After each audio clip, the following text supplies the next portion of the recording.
আজি আজি এই বগৰীগুৰি অঞ্চলত যি ধৰণৰ ৰাইজৰ উৎসাহ উদ্দীপনা আমি বিগত দিনত কেতিয়াও দেখা নাছিলোঁ। এই অঞ্চলত এনেকুৱা ধৰণৰ উৎসাহ মই আগতেও এই অঞ্চলসমূহলৈ আহিছোঁ, কিন্তু আজি এই বগৰীগুৰি অঞ্চল বুলি নহয়, চাৰিওফালে অকল ভাৰতীয় জনতা পাৰ্টি আৰু অসম গণ পৰিষদৰ উৎসাহ।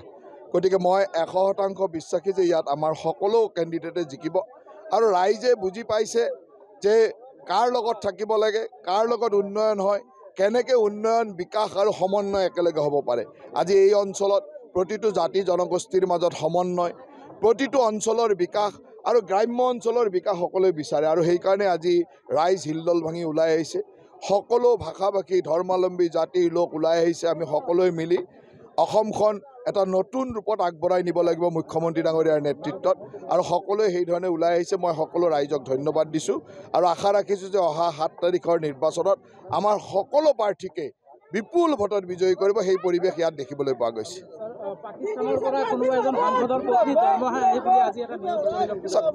সকলোৱে জানে যে আমাৰ অসমৰে এগৰাকী সাংসদ পাকিস্তানত প্ৰায়ে গৈ থাকে, 10 দিন 15 দিন পাকিস্তানত থাকি আহিছে।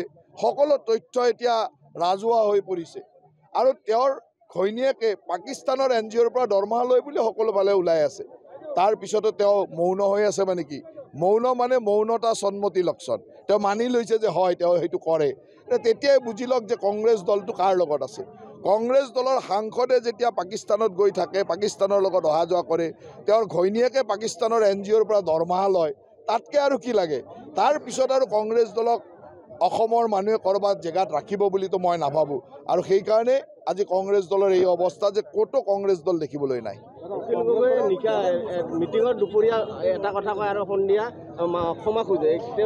সেইটোৱেতো অখিল গগৈ ডাঙৰীয়াক তেতিয়া আপোনালোকে আলোচনা কৰক যে গধূলি কিবা এটা কৈ ৰাতি ফেচবুক লাইভত আহি ক্ষমা খুজিব লগা হয়। তাৰ মানেটো কি? তাৰ মানে হ'ল বুজিব লাগে যে তাৰ মানেটো কি আৰু সেই মানেবিলাক বুজি ল'লে হ'ল।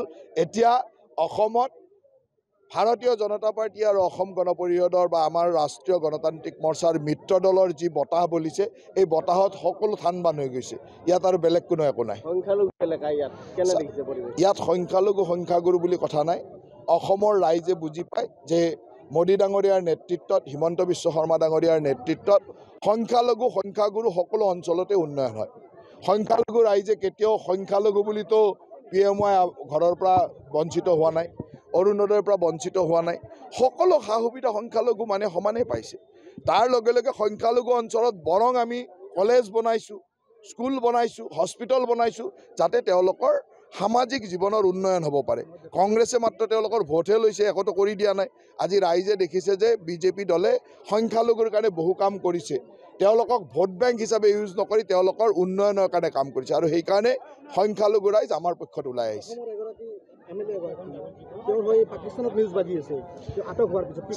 অসমৰ বহুত এনেকুৱা মানুহ আছে যে নামত অসমত জন্মগ্ৰহণ হয়তো কৰিছে, অসমৰ হাৱা বতাহ খাইছে, কিন্তু এতিয়াও আনুগত্যতা পাকিস্তান বাংলাদেশৰ প্ৰতি আছে। তেনেকুৱা মানুহবিলাক এতিয়া জেলত আছে আৰু জেলত থাকিব। আমি থকালৈকে সেইবিলাক মানুহ জেলতে থাকিব। ইয়াত যুঁজ নাই, ইয়াত চব আমাৰ কেণ্ডিডেট ইতিমধ্যে জিকিলেই। মাত্ৰ এটা আনুষ্ঠানিকতা, 7 তাৰিখে আনুষ্ঠানিকতা হ'ব, 11 তাৰিখে ৰিজাল্ট হ'ব, ইমানে। সেইকাৰণে ৰাতিয়ে ক্ষমা খোজা নাই জানো? গধূলি কৈ ৰাতিয়ে ক্ষমা খুজিব লগা হোৱা নাই জানো? গতিকে তেওঁ বুজি পায় ঘটনাটো ক'ত। মুখ্যমন্ত্ৰী ডাঙৰীয়া লংগী টুপিত ৰাজনীতি কৰা পৰিলক্ষিত হৈছে, বিভিন্ন সংবাদ মাধ্যমত প্ৰচাৰ হৈছে। লংগী টুপিৰ কথা কোৱা হৈছে। কথাটো এইটোৱে যে যি মানুহে আজিও অসমত থাকি পাকিস্তানৰ গুণগান গায়, তেওঁলোককতো আমি তেনেকৈ কৰিব লাগিব।